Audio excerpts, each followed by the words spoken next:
Hello there, many thanks for joining us on our Friday Business News Report. It's now time to bring a feature on the show today. We are looking at the state of the Nigerian economy through the lens of the micro, small and medium enterprises, their performance over the year 2020 to 2021, and the level of preparedness as we're looking at new strategies, new ways of doing business, and the Omicron coronavirus in sight. Joining me now in our Lagos studio to discuss this and more, I have the Chief Executive Officer of APIIBOX, APIIBOX.com. Good to have you on the breakfast show this morning. Good morning. Let's have an overview of the MSME sector, the hit we had from the first wave of the COVID-19, the lockdown, we had the second wave, then we had the Delta variant not necessarily hit as much in terms of having lockdowns, and now we have the Omicron.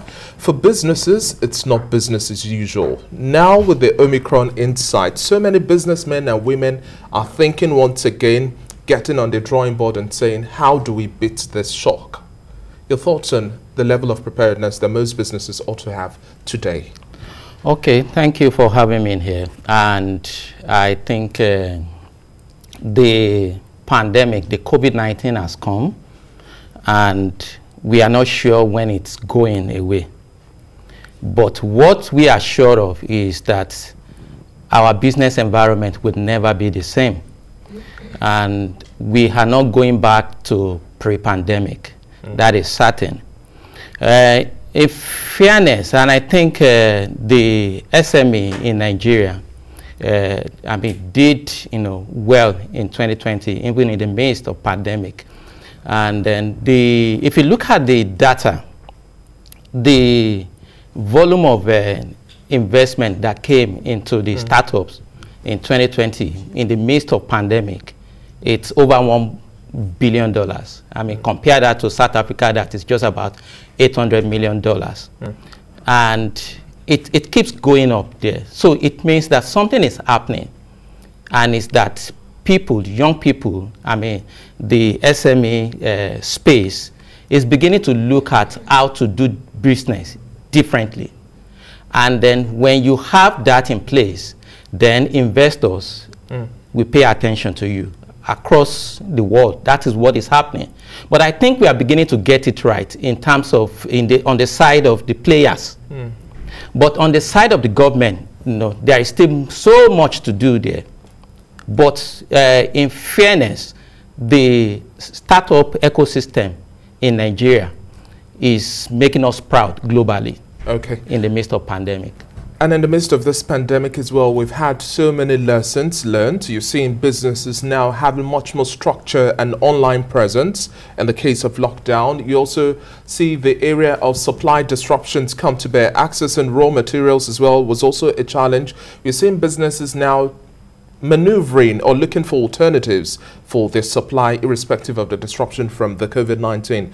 Now, you made mention of government support. Yes, the CBN will say, well, we have a volume of money sent out, and then also as grants and loans for MSMEs and a whole lot more. But in terms of properly positioning brands now, small, medium enterprises remain the engine of growth. But if the reach of such interventions is not vast, then there will be a problem. So how do you also see businesses properly positioning themselves in terms of their bookkeeping and also having an identifiable corporate brand identity that can also take opportunities such as these when interventions come in the worst case of scenarios like we had in the lockdown?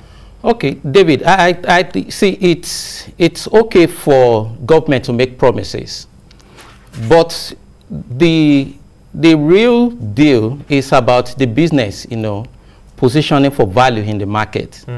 And for me, what has been happening in the market is very simple. It's that a lot of businesses, small businesses, are beginning to look at their business model and the blocks of business model. And the essence of that is to be able to capture the value where it is.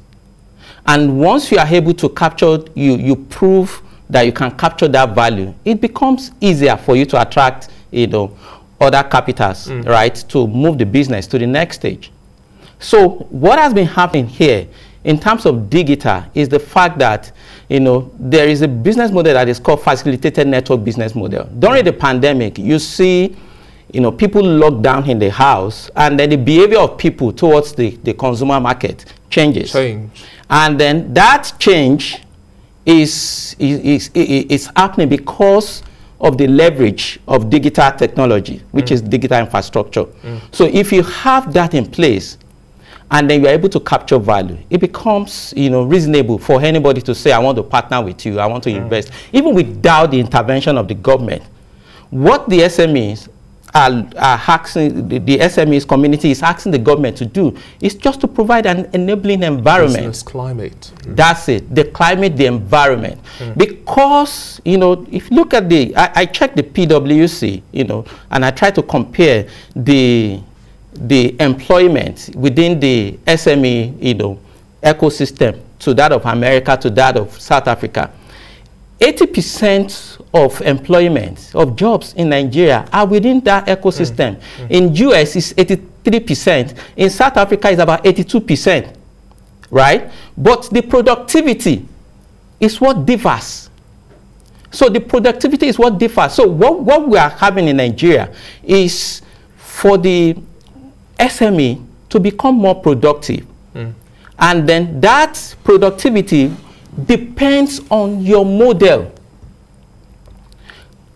The one I mentioned earlier is, you know, facilitated business network model, which you leverage technology.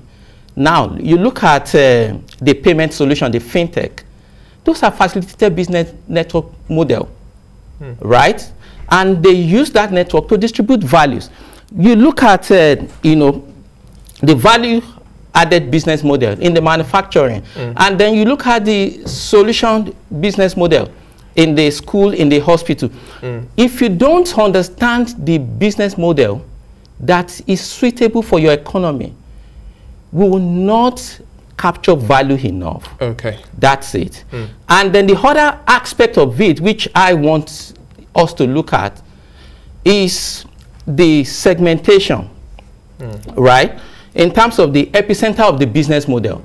If the epicenter of your business model does not recognize the young people in our economy, which is the largest, You've almost missed it. You missed it entirely. Mr. Mamora, for the lack of time now, we just have about 2 minutes to wrap up this conversation. Using APIIBOX as an example now, within the realm of value addition or value proposition, as well as seamless operation or user experience for your customers, it's quite important for brands and corporate identities, whether in the MSME sector or large corporates. We have to take much more seriously the agenda of user experience. That's the only loyalty you would have to have customers come back, irrespective of whether or not we have a disruption or a shock, a wave of economic, what's the word now, disruptions here and there. So in terms of value addition, doing much more research, and then the user experience at the end of the day, how do you see these shaping up the way we do business going into 2022?